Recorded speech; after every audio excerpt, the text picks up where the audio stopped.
Leverage the needs of the companies to get inside of the door.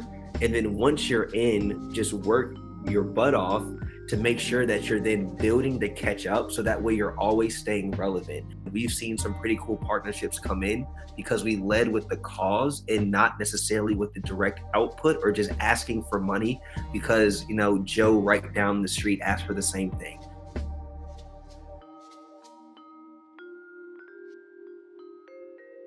It's been so fun to talk with you guys and get to pick your brains about this stuff. You have, again, so much information, and it's such a new field that I love hearing about all the challenges that we're already facing and having to go through.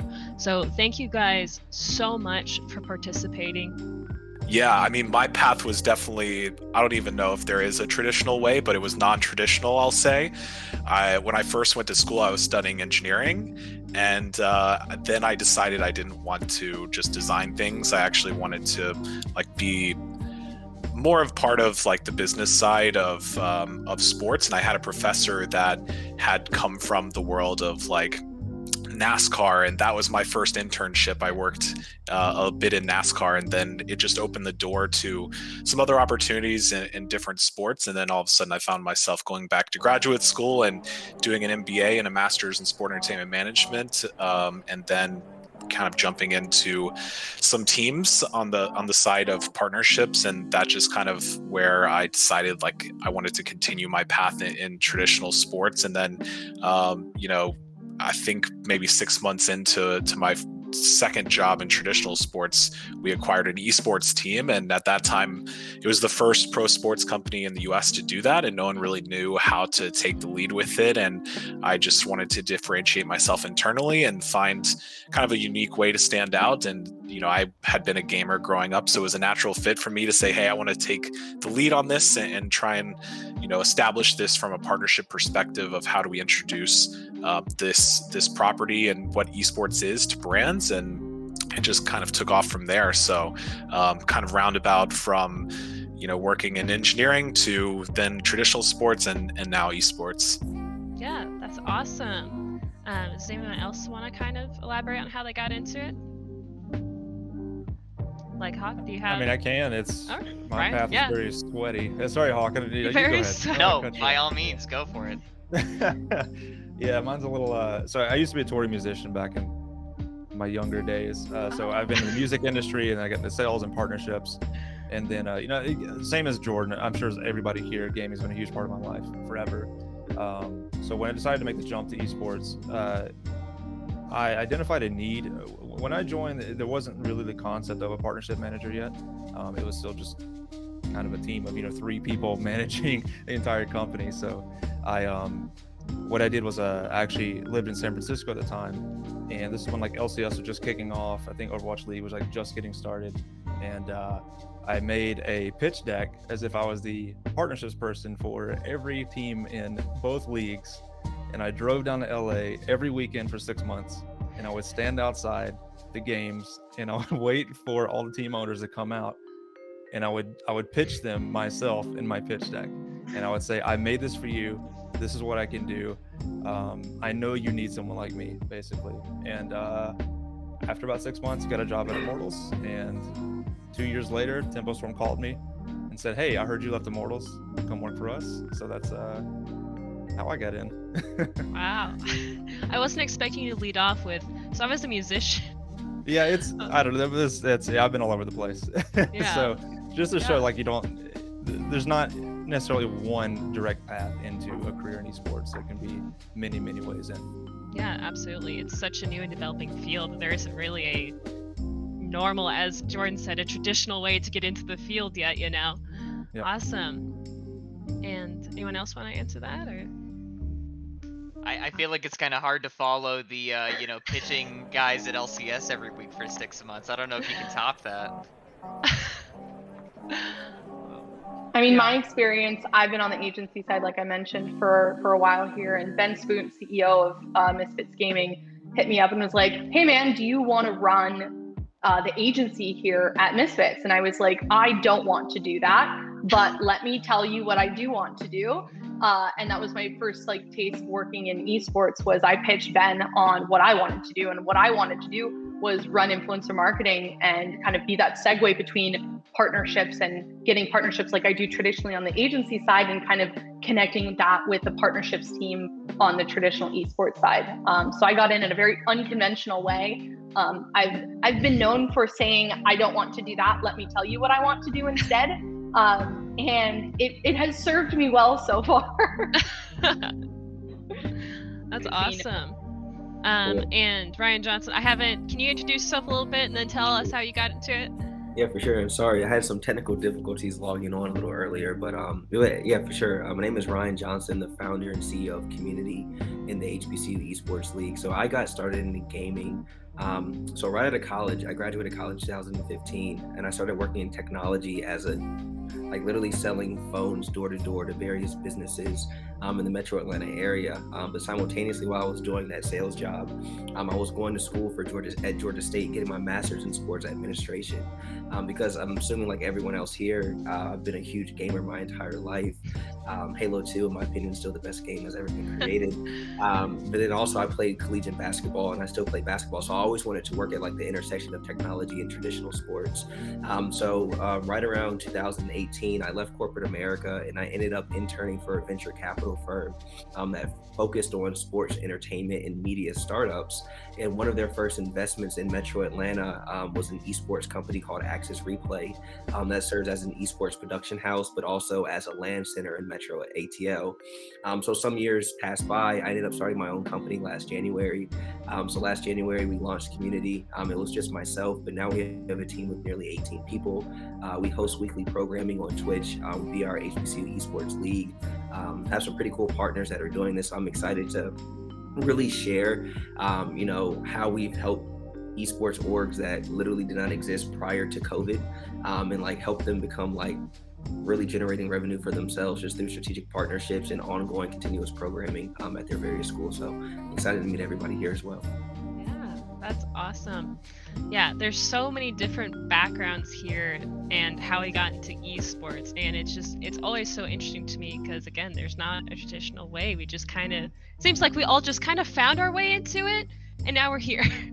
But yeah, so my next question for you guys is, what do you look for when you're looking for like a partnership? So as someone who's kind of obviously on the student side of things, I'm still figuring out what a good partner looks like for organizations and such. So what's something that you look for, or what's a red flag, or like a great thing that you see when you're looking for a partnership?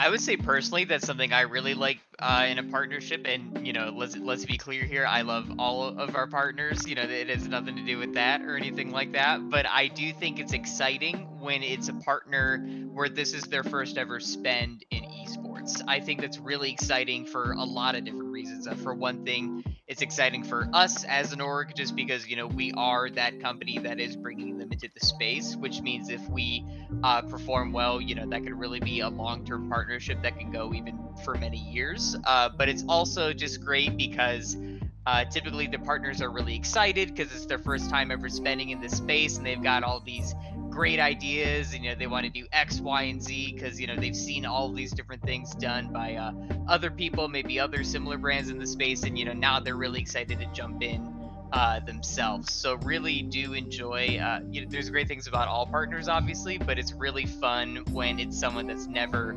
spent in this space before. Yeah, of course. What about like Amanda, Jordan, and AP? Totally. I think what's really important, just kind of like coming from my experience, is that your values as the esports organization align with the values of the company, and that there isn't a weird mix match. Like something that I've noticed, I've seemed to kind of align with a lot of groups that are about diversity and inclusivity. And when you have a brand that maybe doesn't outwardly share that same value, I think that's kind of like a mismatched relationship. So while money is really tempting, what makes me the most excited is when there's money and then there's an alignment of values, so you can kind of be excited in that 3 to 5 year partnership. Yeah, absolutely. And I know like Hockey briefly talked about like new kind of esports organizations and stuff. Like, do you ever encounter issues where like you have to tell them, you have all these great ideas, but we can't do everything? Do you ever have issues kind of being like, I don't mean to be a buzzkill, but Right. No, that's a great question. There are definitely times where a brand partner might have this, crazy, very elaborate idea, and it's always like okay, great, but where's the budget for it? That's not really planned for, in our budget, for example, or something to that effect. Or maybe, right out of the gate, they want to do something with a big, game streamer or something like that. They're not, part of our roster or something like that. So it's like, okay, great, you've heard of them, but that's not really someone that we work with. So what are we doing here? So there's definitely some education stuff that needs to be done, but more often than not, I've found that partners are very eager to learn about the space. Maybe they have their own ideas already, but they're eager to learn and amenable to suggestions for the most part. Gotcha. Yeah, I'd say to tie into that, like, to me, the best partners are the ones that it's a mutual trust, that more so they trust us to deliver on their goals and objectives, right? Because we know our audience, we know the space, we know what works, what doesn't, and when we have the creativity to deliver in the way that we feel we need to accomplish their goals, I think those are the best kind of partnerships, right? So ones that just kind of, partners that just take their hands off the reins and, like, we can come to them with really big ideas and say, this is what we can do around the parameters you gave us. To me, those are usually the best. Yeah. Awesome. And I'll just add in quickly, just also, like, at least through our lens, partners that you're actively solving each other's problems, but then also meeting each other's goals. So, like, for us, like, a huge up that we say with, like, our partnerships is, like, bringing in resources to minority schools. So working with companies like Verizon, who literally own the infrastructure, they own, the capabilities to actually expand connectivity, so more students who may not have gaming PCs or may not have high-powered internet in their homes can still connect via 5G connectivity or hotspots that still allow them to become a part of this, gaming community that we're also excited for. But then also meeting goals. So if a corporate brand, from their lens, like, hey, this year we're looking to hire 50 more students of color to work in our business units or in our technology groups, because of the program that we created, we also have a diverse student population that's looking to fill those jobs. So, like, a lot of our partnerships are very symbiotic in the relationship, that they'll bring the funding and resources needed, but we'll also provide them the talent for the workforce goals and metrics that they're looking to meet as well. So very transparently, like, the money is never a thing. I mean, because one of the things, especially just speaking candidly for the Black community, is that we just can't logo slap a brand up there and expect it to be positive results, just like you can in really any other micro segment within gaming. So if a brand comes to us and say, hey, look, we want to do a one-time stream for 2 hours, we want to get 1 million impressions, we'll very easily tell them no, because we're very only interested in sustainable programming that opens up doors and opportunities for these students that'll last beyond a 2 or 3 hour stream on Twitch's homepage. Yeah, I mean, so we try and tie everything to real life metrics, but for us, those metrics are really generally tied, especially collegiately, around academic advancement and workforce development. So we've seen a lot of success, especially with our corporate partners, just leveraging that angle and then having competition fall second to that. Awesome. And Jordan, do you have anything you'd like to add on?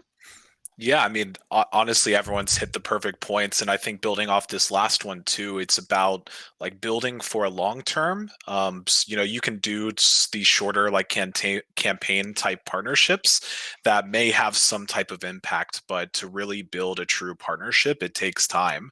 You're not just going to turn something on and see results instantly.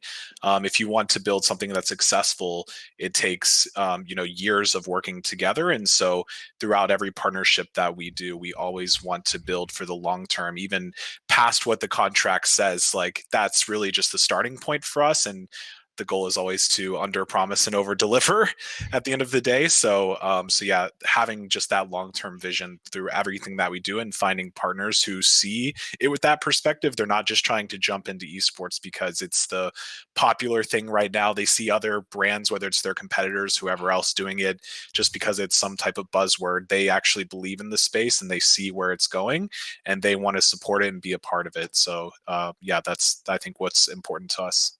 Awesome. That's Great to hear you guys. I love that you all kind of have like the similar point to drive home, and also very informative.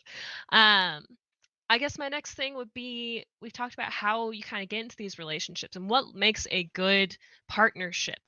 But how do you know when it's kind of time to move on to another partnership or another thing? Um, how what's the indicators for you guys? Um, Jordan, do you want to lead us off? I know you just talked, but I mean, I honestly, I hope that point never comes, because like I just kind of finished saying, was that everything we want to do is building for the long term, but it would be naive to think that there's never like a time where a brand might change strategies or go a different direction, and at that point, maybe it's time for something new.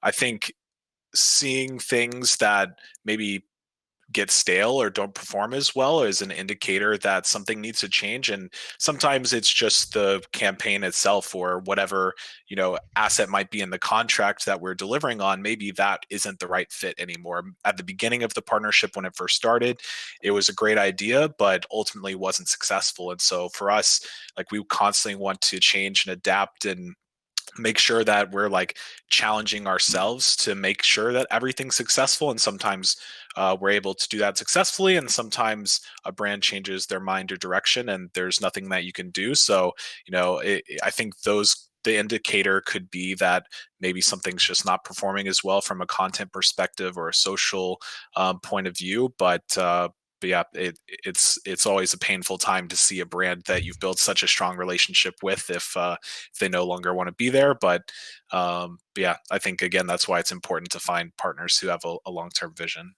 yeah, absolutely. I love this question. This can get super deep and really spicy. And I'm going to provide a real world example. It's like, because I don't want everything to be sunshine and roses here, because there are challenges in this space. Like, sales is hard. Sales is really hard.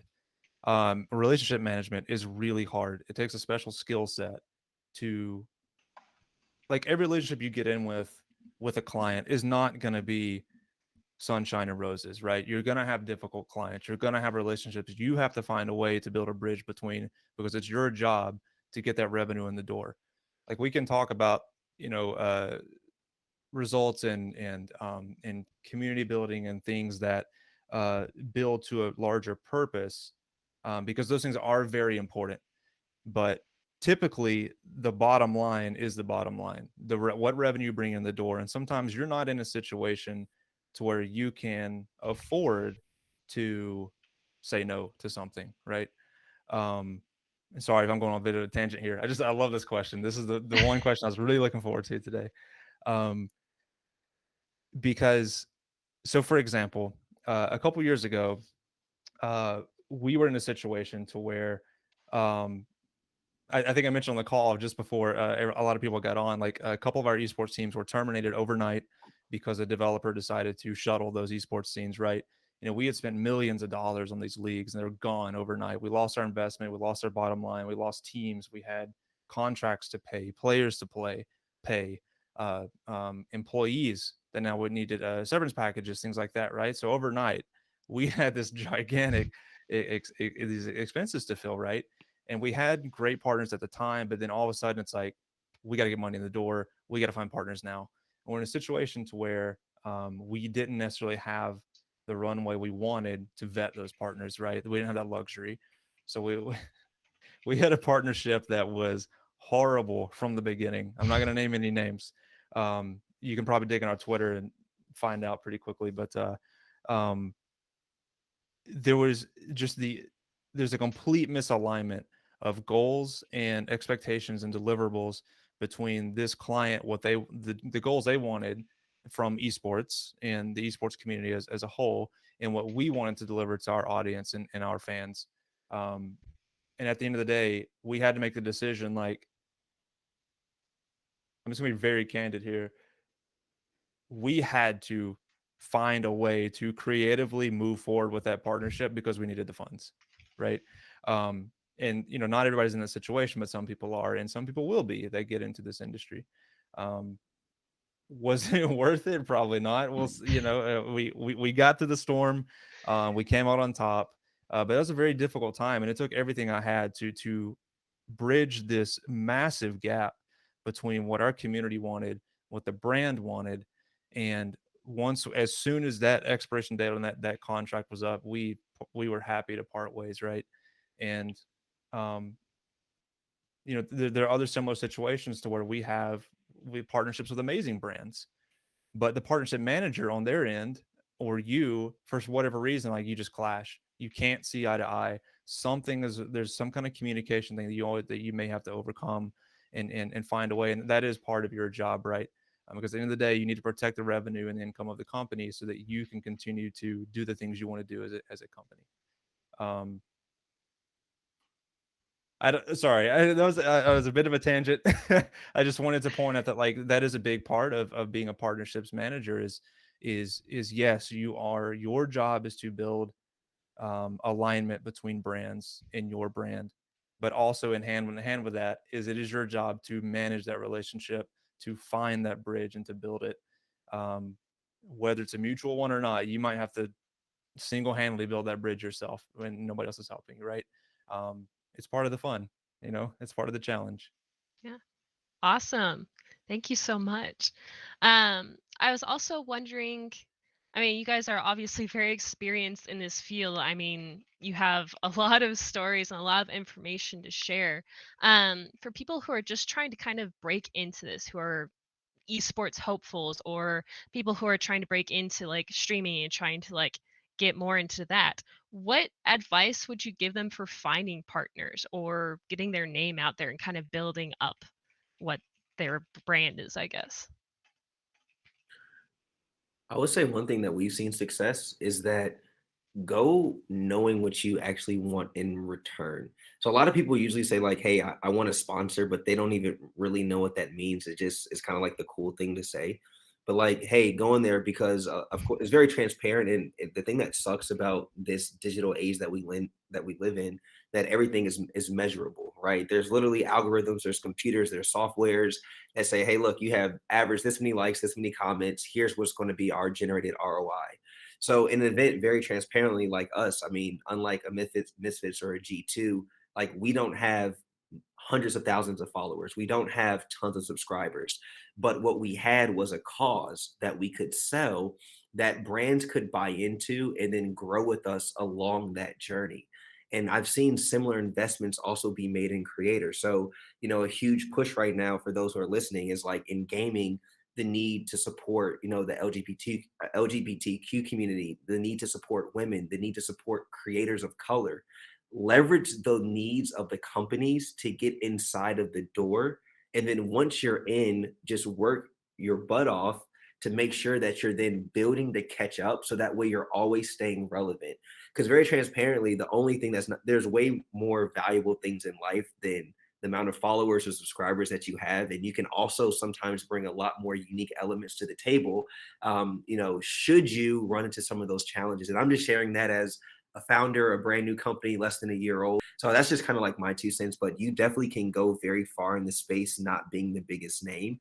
You just have to use the strategy more than the social. Awesome. Amanda or Hawk, do you guys have any comments on that?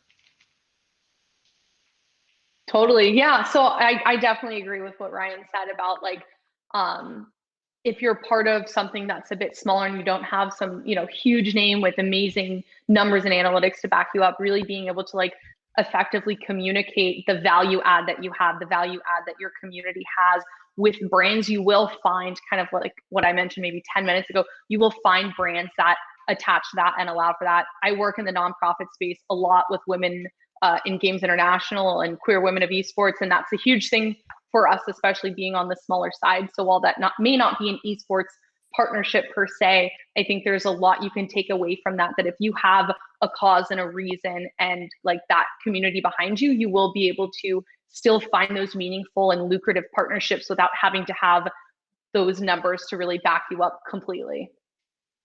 Yeah. And sorry, the last thing I wanted to say to that too is that kind of to the point is brands also like to say, hey, look, we partnered with Tim the Tapman or Ninja, cool. But at the same time, they also enjoy telling the same story. Like, hey, we found this person off the street And over the last month, we took them from 10 subscribers and now they're at 100,000 subscribers. It's the inverse of the same narrative that they're trying to say, is that, hey, look, we're an amazing company and we're taking someone from 0 and we put them to 100. Here's why you should work with our brand or buy our. So I was like, don't always be discouraged by the big numbers. The little guys, and I use this like usually for yourself, you have your own advantage that some of the big orgs themselves may not have as well. So I always say, don't get discouraged, because there's a lot of room for growth and opportunity, especially for people who have still yet to even begin. But the first big step is just starting. And once you start, like, literally is boundless, as far as like where you can go and what you can actually do. Yeah. Awesome. Yeah, I think the practical takeaway, because like Ryan, you're a great speaker. I love listening to you. I appreciate it, know your audience. It's a big thing. Like whether you're an individual, whether you're representing a large org, whatever you're targeting, like you should, in everything you do, you should be intentional about it. And the first step to securing a partnership is being intentional about the people you're reaching out to and the story you're telling. So before you even consider reaching out to Razer, G Fuel, Red Bull, whoever you want to talk to, and just sending 50 messages to 50 brands, you're going to find much better success if you take the time to research, like subscribe to newsletters, research what Razer is putting money into, research, what again, XYZ brand is what initiatives and causes are they focused on? What industries are they focused on? What did they do last week from a marketing activation standpoint? And you will find that you align very close with 50 brands here and not at all with 50 brands here. And so your time is much better spent cultivating relationships here than it is here, right? And you'll know exactly the narrative you need to approach each brand individually if you just take the time to learn about that brand and know yourself too. Like you have to have a solid story and what it is that you provide.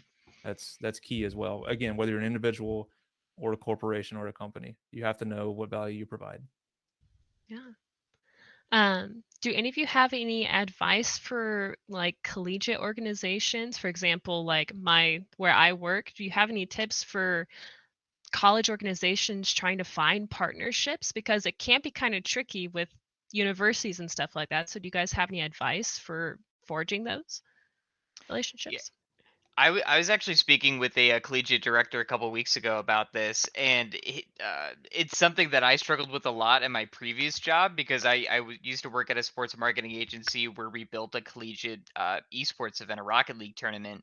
And to me, the thing that I didn't really understand, because this was just at the start of my career, was okay, if I approach someone like Coca-Cola, for example, why wouldn't they just give me, $10,000, for X amount of impressions or whatever when, it's Coke. They, spend billions of dollars a year. What's 10 grand to them for a tournament like this? But the reality is that, 10 grand is nothing for Coke, but also it's a complete waste of their time to even approach them. And like, why would I talk to you to give you 10K or that kind of thing too? So you got to be selective on who you're approaching, to previous speakers' points, but about being strategic about who you're talking to.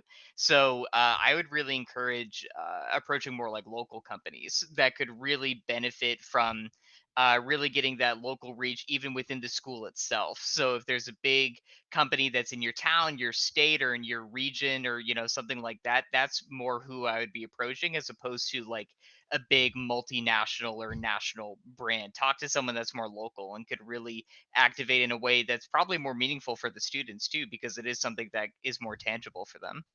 Yeah. Awesome. Yeah, I was gonna say the local piece is huge. And then one thing that we've seen a lot of success for like our schools is that when you start at the local level, again, I'm kind of gonna like keep saying the same thing. It's tying it to the academic standpoint. So again, your local company has people that retire, that move to new jobs, and they're consistently looking to hire new young blood, new faces, actually, and recruit to work at their companies. So the way that a lot of our collegiate programs have won is that they don't say, hey, sponsor my esports team, we're going to do a tournament. It's, hey, partner with our school. We have a pipeline of young marketers, or a pipeline of young human resource professionals, or a pipeline of computer scientists that can work in your technology departments. Companies fund programs more than they fund events. So if they could fund something that looks like it leads to a pipeline where they can spend less money on human resources and recruiting efforts, because now every kid at your local campus wants to go right down the street after graduation and work at said company, it opens up way more doors than just asking for money for an event. So I would always lead programmatically than I would with an event, because brands can buy into that and they themselves can see the longevity. So that's why I say, like, this partnership game is nothing better than dating, right? So like, you're literally dating the business that you're talking to, and dating is selfish, for lack of better words. So when I go into these partnership conversations, I think, not what do I want or what can I get, but what do I know that they want, that they're struggling to obtain themselves. And that's the need that you generally look to fulfill, that will lead to some sort of conversation to get to that end result. Yeah. Awesome. That's fantastic advice. Awesome. One of the questions from the chat is asking about international partnerships. What like difficulties do you guys have with international partnerships? Because like from the little experience I have with international esports stuff, the time zones kill me. So what kind of issues or positives do you see with doing international partnerships? I think within esports, it depends on when you say international. If you're talking about a company who wants to reach like every country in the world, that's actually a bit easier than when you look at saying, I want to target this region. Because when you don't own and operate like a venue where you're selling tickets and you're putting up signage and things like that, a lot of what you are sharing is not gated to a certain region. And so when we post on Twitter or Instagram or YouTube, we're reaching our entire audience. And if a company just cares about one country versus another, and they're solely focused on making sure that they have the biggest ROI by hitting fans in China specifically, for example, like, I think it narrows your options a bit on what exactly you can do together. And I think also in a world where you can't activate in person, where you can't be physically at events, I think that is one of the bigger challenges of having an international partnership. I think it gets easier when you start talking about having in-person events again, and you can entertain people and host experiences with talent and players, and do a lot of cool things like we used to do. But in terms of like targeting a partnership to a certain area, I think that can be a challenge when you're talking about an international partnership, on top of the time change, sometimes language barriers and things like that. But then also, there's nuances as well with like platforms. What platform works better in a certain country than another? So for us, like, we have entirely different social channels in China than we do in the Western world, because they have Weibo and these other platforms that we don't use so often here. And making sure that your content is tailored for a completely different audience, something that really is not just translated. You're not just throwing subtitles on a video in a different language. You're really tailoring and creating something that resonates with that audience, I think is an additional challenge that maybe some people don't want to take the time to think about. And instead of just creating something white label for them, they try and make something work that really can't. And so I think those are a couple challenges. But I think the exciting part is the fact that esports is so global, that you have fans that are really all over the world, and you can do these different activations with even some of the biggest companies, because some might be limited. I think back to when I worked for traditional sports in the US, like, they're very regional. Like, if I work for the Philadelphia 76ers, most of the companies who partner with you care about the city of Philadelphia. Maybe they're based there, they have a headquarters there, or they're a large chunk of their customer base is there. But outside of that, you're kind of limited. And so within esports, with a global product, then you can do things that are a bit more integrated. So like BMW, for example, is one of our partners, and they sell their cars all around the world. So with that, we can take things kind of to the next level and really look at the different regions of the world and doing things that are a little bit different that you wouldn't be able to in other sports. But yeah, there's challenges and positives to both. Yeah. Awesome. Anyone else have anything to add on that? All right. My last main question is what was the biggest surprise once you got into partnership management in esports? Like what was the biggest surprise for you guys? Like that you weren't expecting to be an aspect of the job or difficulty or stuff like that?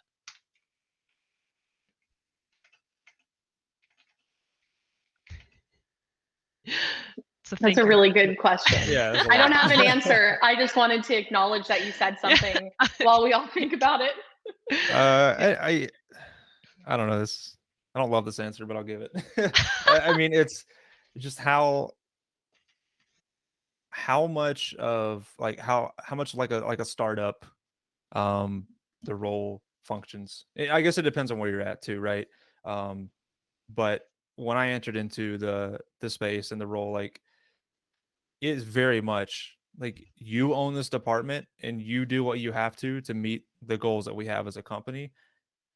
I don't care how you do it, just do it. You know, that sort of thing. So like you're running, you're CEO of your own little company inside this bigger company, right?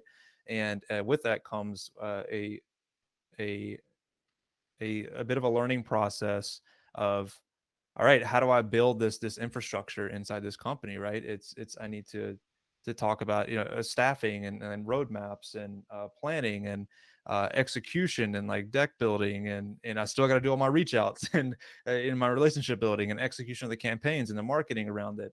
And it was that for me was definitely the biggest surprise, especially coming from a very corporate background. You know, I had a similar background in music before, right? I mean, we're living in a van touring the country, and like you're only as successful as you can make your music and your business be as a musician. But then going from that to a very corporate environment at Hewlett Packard Enterprise, where it's like you're handed a book and you study that book and it has every answer for any situation you could ever run into, and you follow that letter, and there's just red tape everywhere. But you never have to question anything, and you just follow the rules and you'll do great. And then the step from that into this very Wild West environment of early days of partnership management and esports was super shocking to me.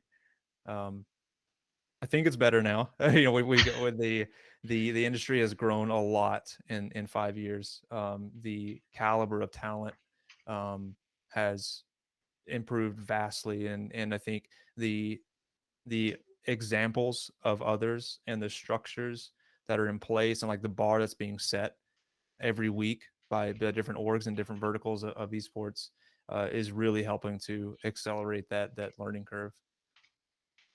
Awesome. I was going to say one of my favorite parts, and I think for me, the role was a lot easier just because I had a sales background. So like I already kind of have had my worst of the worst kind of scenarios prior to this. But I would say like my favorite part is like the multiplier effect, right? Because you never know what like one cool partnership will lead to. Like as an example, through our relationship with Microsoft, and of course Microsoft owning Xbox, Xbox did a huge activation with Space Jam as they're part of the rollout. So, little do we know, just by working with Microsoft, now we're working on projects for Space Jam. And, that project actually allowed us to come out to LA to go to like the premiere because we did an esports activation on site in downtown LA. And then like that partnership led to the next thing. That's kind of like my favorite thing is like, you just never know where these things are going to go. So back to Ryan's early point, it's like one thing I will always kind of one of the things I'll brag on our company and myself is that we were always very intentional. And I just know that when you're intentional, when you're purposeful in your mission and your words, like the opportunities, they just come, bound after bound. So that's kind of my last piece. But the multiplier effect and just getting to connect and work with new people is kind of what I love doing the most. Thank you guys so much. It was wonderful meeting all of you. And for those of you who are watching, please stick around. Our next panel is going to be Community Seeds Workshop, which is super cool. And if you're watching on Twitch and haven't registered for the event, I encourage you to register for it on Hublot. So thank you guys so much, and see you next time.